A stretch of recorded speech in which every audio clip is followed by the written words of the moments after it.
What if I told you that the FNAF lore's biggest mystery isn't the timeline placement of any of its games, or the true identity of a character, or even the origins of Fazbear Entertainment, but instead the core of the entire FNAF universe? The real reason the ghost of the dead kids appeared in the first place, the driving motivation behind the work of William Afton, the key to solving the entirety of FNAF 4, and the force that could help us solve the complete FNAF lore timeline. It's here. It was always here. But we just never noticed. You see, the Five Nights at Freddy's franchise has always been known for its cryptic lore clues, but there's a whole flip side to it that we all missed. And this secret part of the FNAF lore has the potential to change everything. Hello, Internet. Welcome to Hello, Internet. Welcome to Withered Circle, the channel that keeps on proving that the FNAF lore is less complicated than you think. Over my time as a FNAF theorist, I've spent countless hours theorizing, debating, and writing about this franchise. But I feel like as a community, we've never thought of taking a step back and looking at the bigger picture. Not just the story of William Afton and Fazbear Entertainment, but the reason why all this stuff happened in the first place. Why is it that Remnant works the way it does? Why do memories seem to be so important to the real world and the FNAF lore? What's the deal with the Mimic and all the possessed tech we've seen over the years? And of course, the biggest question of all, the true tale of Five Nights at Freddy's. Not just a timeline, but a story. And the key to solving this vast interconnected web of mysteries and animatronics is hidden in the most overlooked FNAF game ever made. I've been working on this theory for months, and I'm pretty confident that what I found is the intended solution to Five Nights at Freddy's. So let's get right into it. To begin with, let's set the stage. We all know that William Afton found out about possession early on in the timeline, likely somewhere in the early 80s, either after the death of David Murray, the death of his own son the Crying Child, or the death of Henry's daughter Charlotte. Notice anything those three incidents have in common?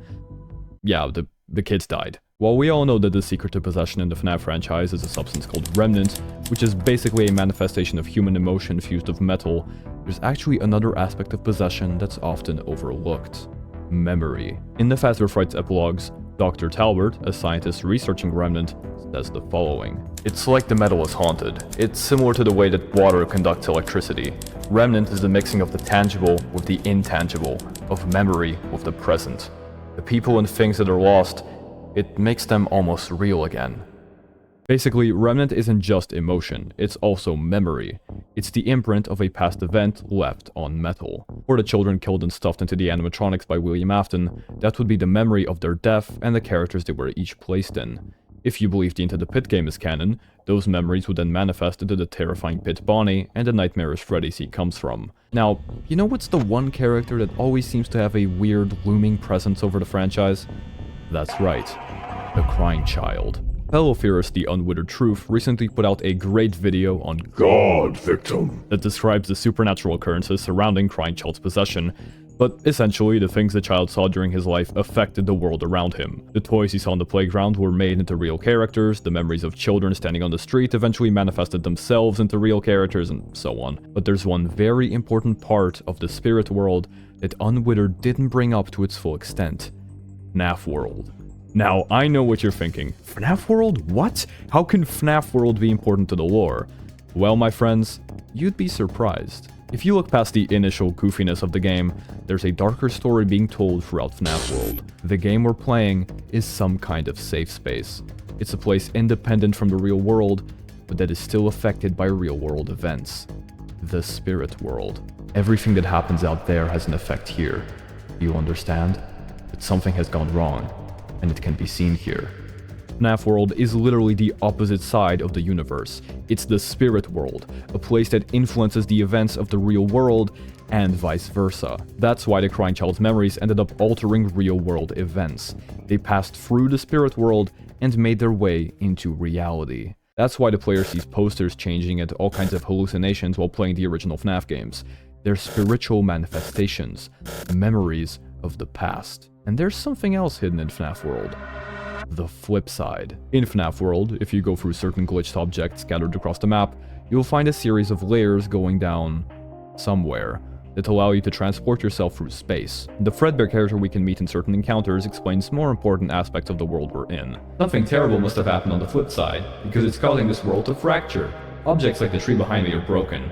I think that a lot of these monsters are misguided side effects of whatever has happened on the flip side. While the spirit world is usually intact and whole, something terrible happened in the real world, and the fabric of reality is starting to bend and tear apart. Fredbear also cautions you to never go more than 3 layers down into the glitches of the flip side. If you ignore his warnings and go too deep, you'll meet a character called Old Man Consequences, who says you've reached the bottom, the final layer. However, if you submerge yourself into the lake he's fishing by, you'll glitch into a 5th secret layer, a still image of an unknown shape in front of a flashing light, simply labeled Happiest Day. If this sounds familiar, it should. The way we freed a bite victim's soul all the way back in FNAF 3 is by entering a minigame called Happiest Day.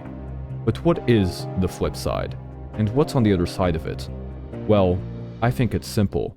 The flip side is the bridge between the real and spirit worlds. Look at it this way. Kid dies in the Chomp of 83, Data gets passed through the flip side into the spirit world, bam, FNAF World and Happiest Day. The missing kids get got by William in 85, Data gets passed through the flip side into the spirit world, bam, you've got the other Happiest Day kids and the creepy ghost world of Into the Pit. And finally, when the spirits are freed by the player going to the spirit world, aka the arcade machines, and finding the secret answers, the souls stop affecting the real world. They've moved on. The real world influences the spirit world, and vice versa. That metaphysical information, the memory that influences the universe, has to come through somewhere, the flip side. And remember the defining feature of the flip side? It allows you to teleport through space. Well, FNAF World isn't the only time we saw this happen.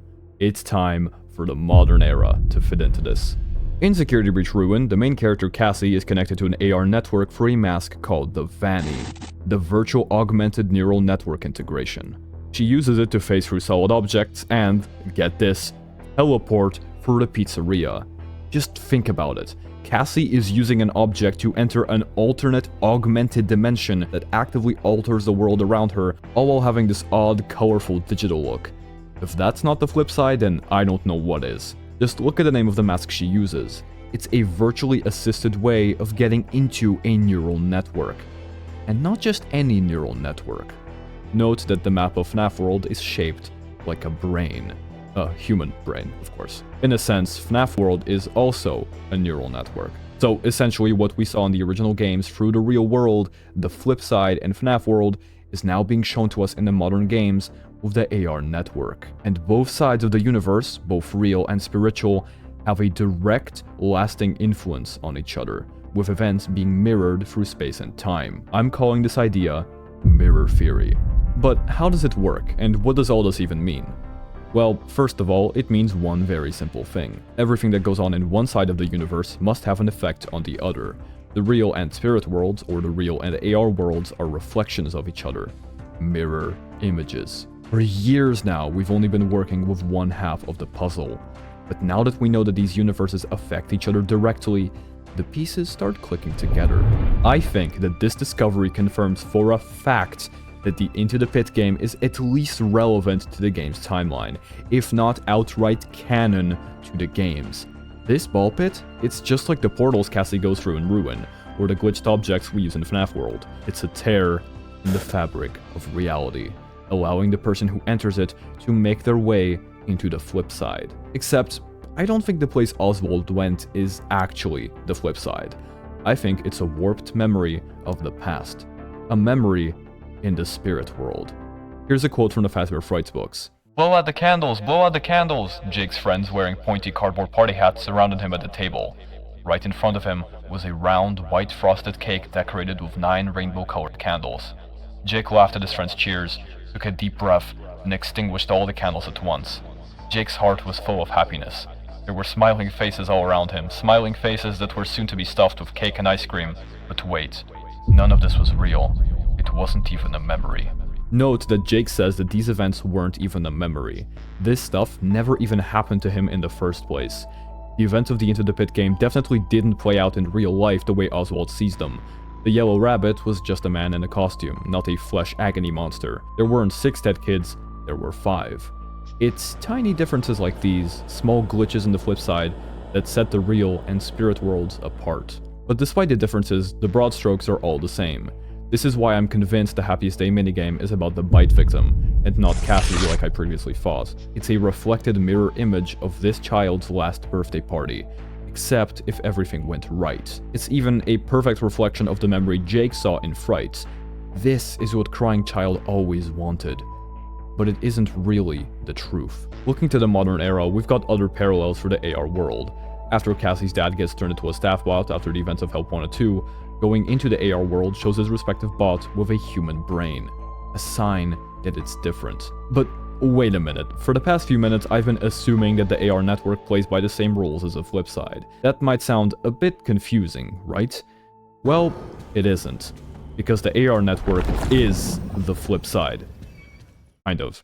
Let me explain. I think that when William Afton discovered possession through one of the 3 scenarios we discussed earlier, he didn't just discover Remnant, he discovered the power of memory and the Flipside itself, and he wanted it.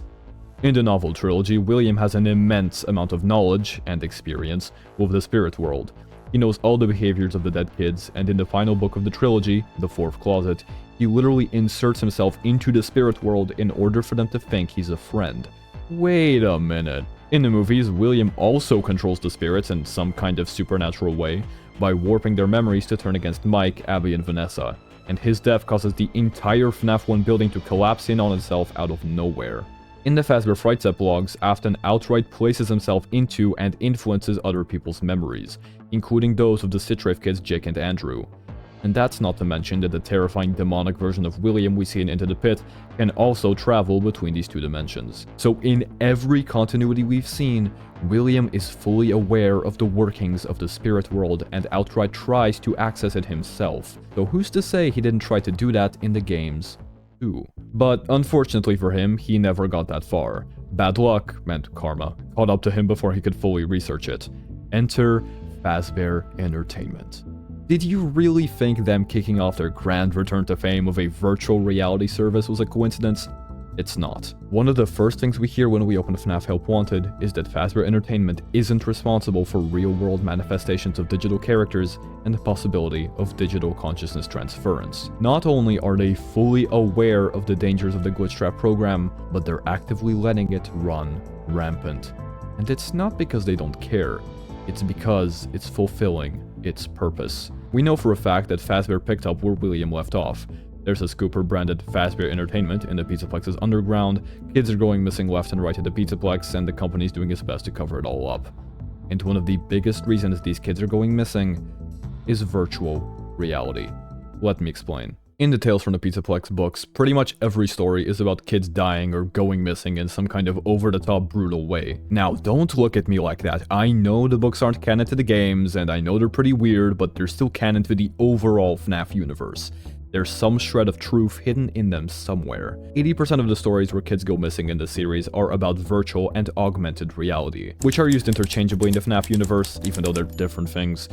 Scott was never the best at definitions. Anyway, looking at stories like Tiger Rock, Under Construction, Somnophobia, and The Monty Within, we can see that this book series is practically screaming at us that the VR technology Fazbear Entertainment uses is dangerous, and a lot of the characters in these stories are transported to weird alternate realities. In Tiger Rock, the main character is stalked by a murderous white tiger in a virtual hellscape. In Under Construction, the main character appears in a world where cancer runs abundant and every baby on Earth is a disgusting blob of organs and translucent skin. Did I tell you these books are weird? But anyway, there's one story in particular that is crucial to understanding mirror theory.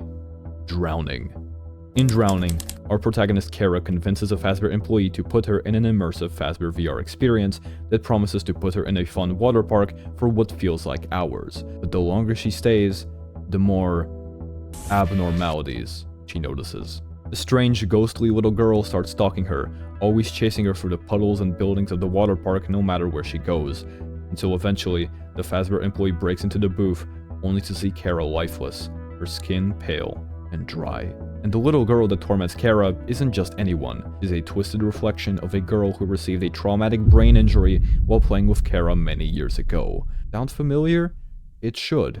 This water park VR thing is literally a parallel to FNAF World, a weird fantasy wonderland with a restless spirit who received trauma to his brain attached to it. longing to be free. And throughout these stories, it becomes increasingly clear that this VR world is an attempt to access the spirit world, but it's unsuccessful. However, by Ruin, Fazbear have successfully managed to breach the Flipside with their groundbreaking Vanny technology. This allows employees to literally teleport around the Pizzaplex in order to fulfill basic tasks and fix the animatronic's most advanced workings using the AR network. One of the weirder details we can find while exploring the ruined Pizzaplex in Ruin are these wet floor bots that start crying if you put on the Vanny mask while you're near them. This isn't any random crying either, it's the crying of children, victims of the crimes of Fazbear Entertainment, trapped in the gateway between the real world and the spirit world. The entire time you're in AR, you hear all sorts of weird spiritual sounds, the voices of people, the sounds of long-gone machinery. This imagery is very similar to the Flipside in FNAF World, and just the nature of the spirit world in general. The AR network has managed to infiltrate its way into the realm of the spirits, keeping all these lost souls and memories trapped between worlds. You could even say the Flipside has had a security breach. Is it ridiculous? Yes. Is it spoon-fed to us by everything we found so far? Absolutely. The real world's access to the Flipside could even explain little inaccuracies in the fabric of reality like the ones we see in Ruin. A Monty soda machine turns into a Roxy soda machine. A wall turns into a door. A plushie changes appearance. A Freddy mascot completely disappears. It's these little glitches that define the Flipside and the nature of the spirit world. Glitches caused by tragic events in the real world. While FNAF World's main story is about defeating the Puppet Master at the heart of the story, the secret ending of the game is all about fixing these fractures. The Glitch Bear will tell us we were created for one simple reason: to leave breadcrumbs for him to guide him. As the game goes on, we enter weird glitches in the shape of clocks to piece together the fractures of FNAF World. When we're done, the Glitch Bear says the following: "The pieces are in place for you. Rest." Whoever we play as in FNAF World was created for one purpose: guide a specific person to be free. But who?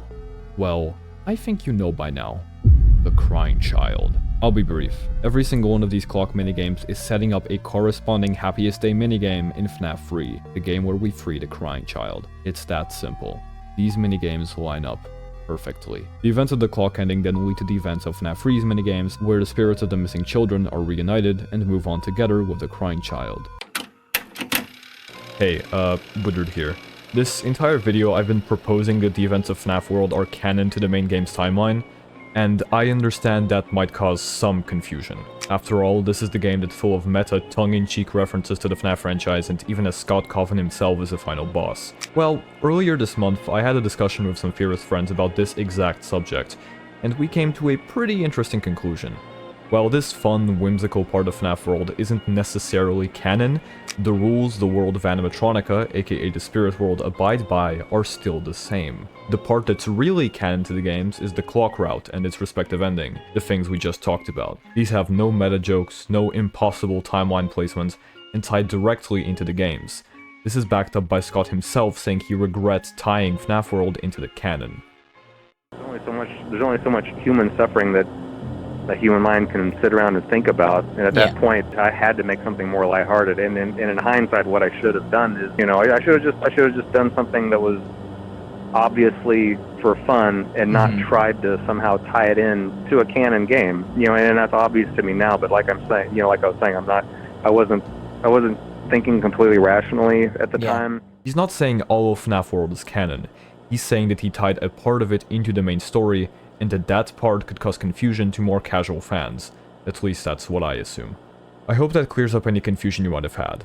But anyway, let's get back into it. Because you know what's really interesting about all this? One of the biggest sources of information on the Golden Freddy kids, Crying Child and Cassidy, is the Survival Logbook, an in-universe book for Fazbear workers that starts off with the following words. After each night's work, we ask that you take a moment for self-reflection by completing the various activities in the pages that follow. And on page 59, we see a giant mirror next to a word search. A mirror that, if you remember, was used by Hyperdroid to solve the name of the Crying Child, taking the letters found throughout the book, E, V, A, D, and reflecting them to spell Dave. The way you get the answer to the most cryptic ghost in this franchise identity is by reflecting something. This entire book is about tiny slivers of information from the spirit world, making it into a real world, tangible object. The survival logbook is literally the one mirror theory to rule them all. And speaking of something to rule them all, I'm sure that if you're a FNAF theorist like I am, you don't get enough sleep. Actually, scratch that. No one gets enough sleep these days. Well, guess what? I've got the help you need. The one thing that can definitely help. This video is sponsored by MantaSleep. MantaSleep is a sleep mask company that makes very high quality masks to help you get the sleep you need to log on r/FNAF theories first thing in the morning and cook up the most insane FNAF theory anyone's ever seen.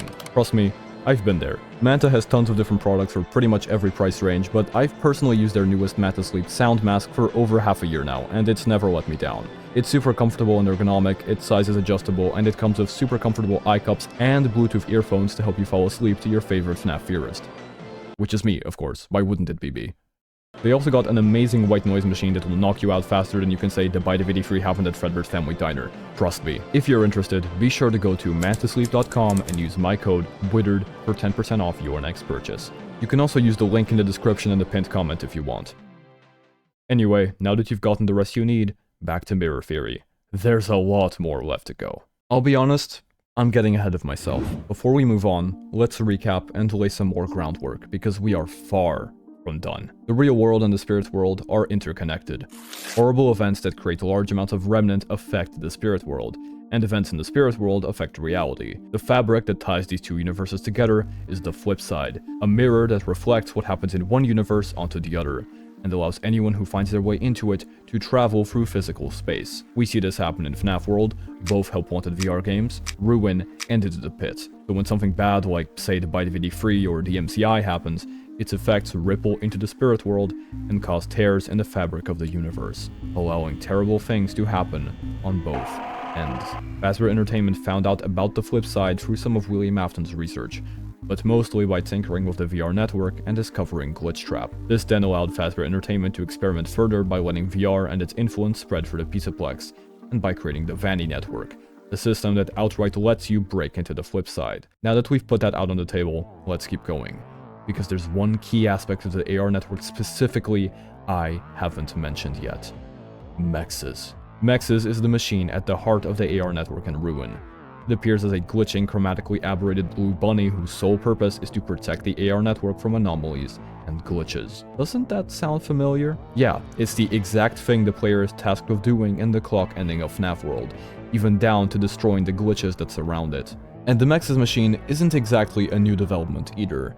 All the way back in 1979, we saw the early version of this machine, F10 and 4, in Secret of the Mimic. This machine is likely possessed by Fiona, the wife of genius inventor Edwin Murray, the guy who made the Mimic. In this game, F10's purpose is to protect the Mimic endoskeleton and prevent it from escaping the facility it's trapped in. If you go through with the parachute ending of Secret of the Mimic, you activate the cradle and it accidentally destroys Murray's costume manor, allowing the Mimic to break free. The reason I bring this up is that the Mimic is actually a key player in all this, because one of the biggest mysteries mirror theory helps solve is what the Mimic was really up to during Security Breach. I'm sure we're all well aware that Security Breach's story was a little bit rushed.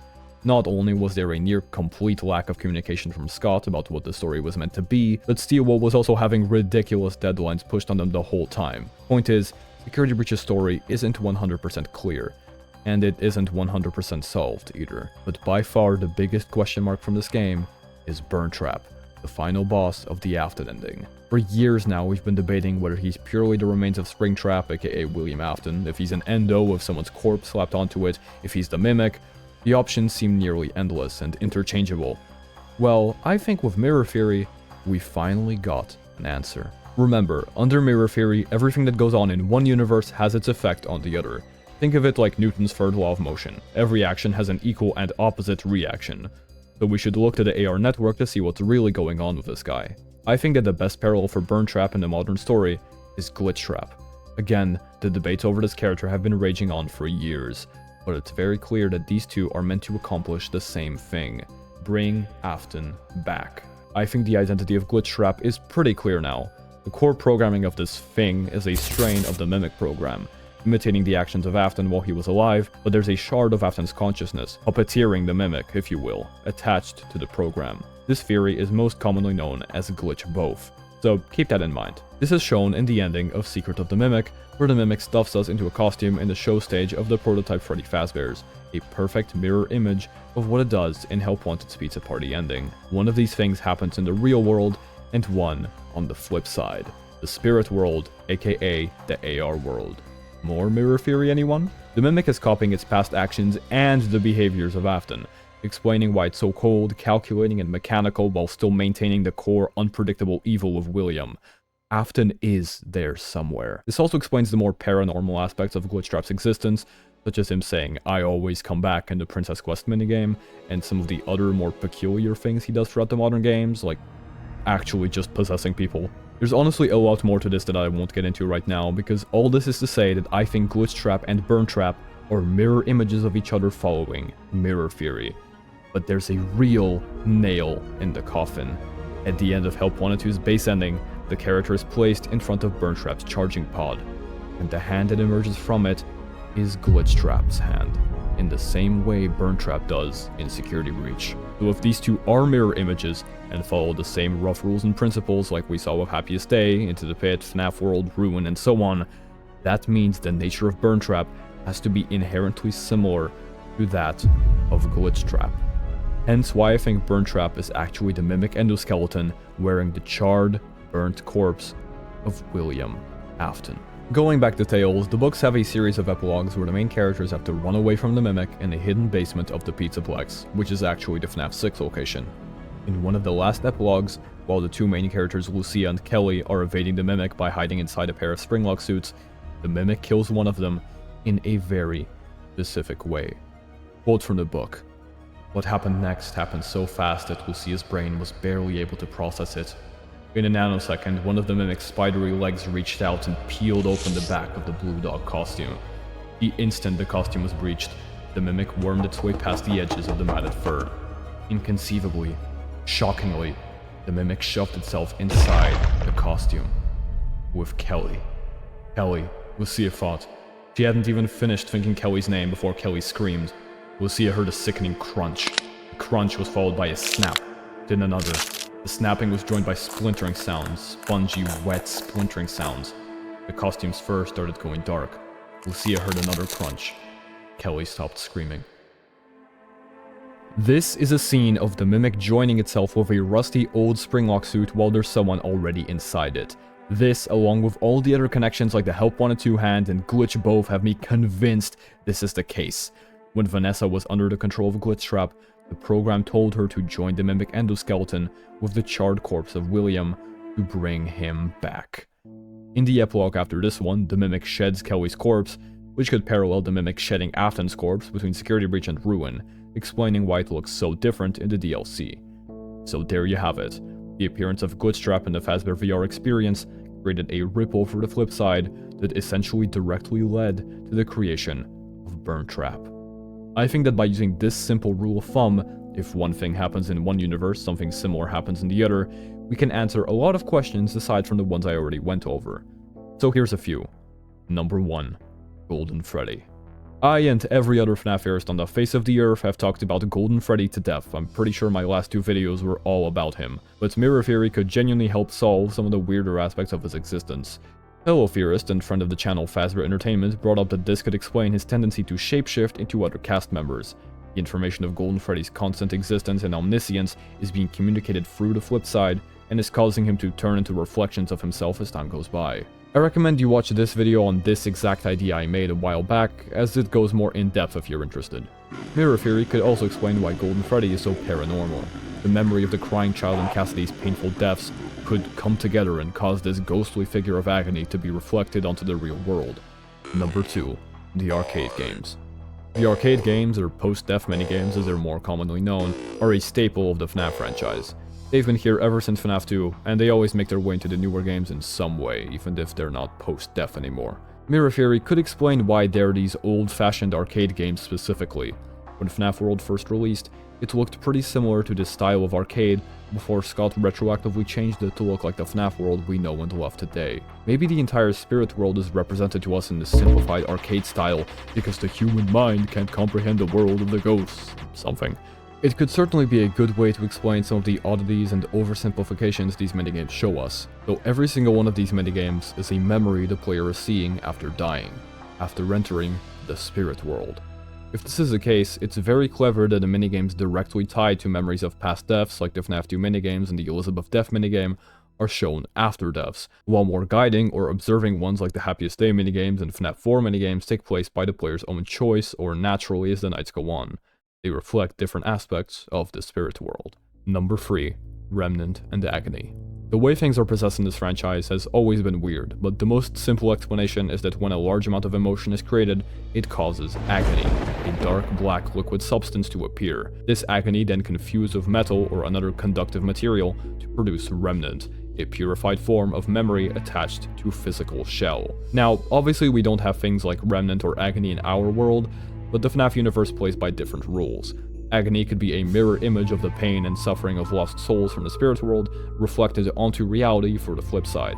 Simple enough, I think. I think by this point you're tired of hearing the words mirror, reflection, flip side, and so on, but I hope you understand that if mirror theory is true, it could crack an insane part of the FNAF lore wide open.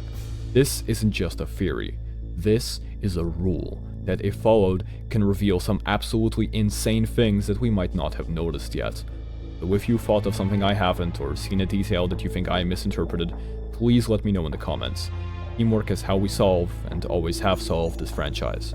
Obviously, mirror theory isn't perfect. We haven't got a proper look at the inner workings of the AR network yet, and FNAF World has some dubiously canon moments that could throw some things off. However, I fully believe that this is meant to be important in some way, and that there are even more lore-breaking discoveries waiting for us. Like the one I just found. You really thought the video was over, didn't you? Well, tough luck. Sit back down, there's still a bit more to go. Remember how I brought up that mirror theory could help us solve the truth behind FNAF 4 all the way back at the beginning of the video? You probably don't. And if you do, good job. I promise I'll keep my word. This video is already very elaborate and very long, and I don't want to make it longer than it already is. But let's just say me and some other theorists have been thinking about this kid for a long time, and I think there might be an answer that we all missed hiding in plain sight. You know how FNAF theories go. And no, it's not Cassidy Victim or BV5, for those of you far gone enough to know what those phrases mean. For those of you who don't worry about it. Just subscribe so you don't miss my explanation, and sequel to Mirror Theory, I guess. And with that, that's actually all I have to say. I hope you enjoyed this video. This is by far my most ambitious project yet, and I've been researching and working on this video since late last year. But I don't think I'm done yet. I'll be doing a live talkback about Mirror Theory and its lore at 6 PM Eastern Standard Time on the 5th of April if you have any questions, so feel free to stop by if you want me to talk about anything or clear something up. By the way, I've never really done this, but please consider becoming a member. It's only $2 a month and gives you access to some cool perks and exclusive content. This video is a tribute and a love letter to the entire FNAF Heroes community, and especially Game Theory. You guys are the only reason I'm here. In case you couldn't tell by the editing style and delivery, this video has Game Theory written all over it. Anyway, enough sentimental blabbering. Like, subscribe, and I'll see you all in the next one. I'll give you time to reflect.